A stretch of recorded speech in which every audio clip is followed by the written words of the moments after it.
到底發生過什麼事？可能咩事都冇發生過。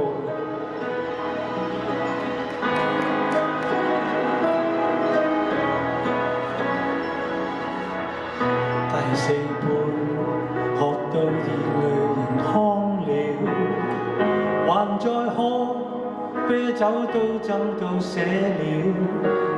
從前校友，今晚酒吧碰到了，班中最漂亮那人，今天霎眼像老人。誰曾話愛情要轟烈，才沒抱憾，重逢時又這麼不甘。很久不見，到底發生過什麼事？堅強像你，說起愛哭到停不住，講到未來只有懷疑與懷疑，邊個令你從此推翻對愛情那些宗旨？春分秋至，到底你經過什麼事？溫柔像你，已長滿尖角和尖刺，可算快樂，我亦有些難啟齒。然而詳情令我不說，今晚只想很勵志。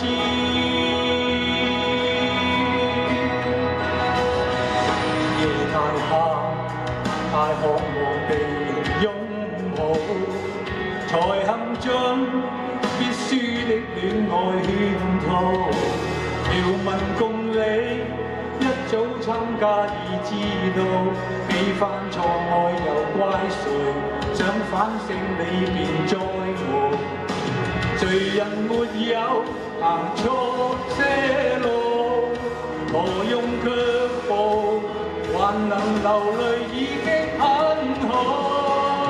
不必多說，我知你經過什麼事，感情受挫，要哭夠101次，真有氣力再度脫開來開始，來年無人能拖垮你，因你根本不在意。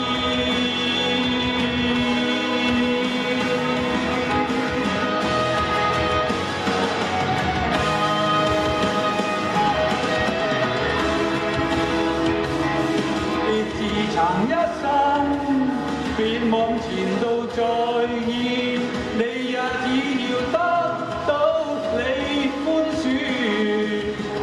下學期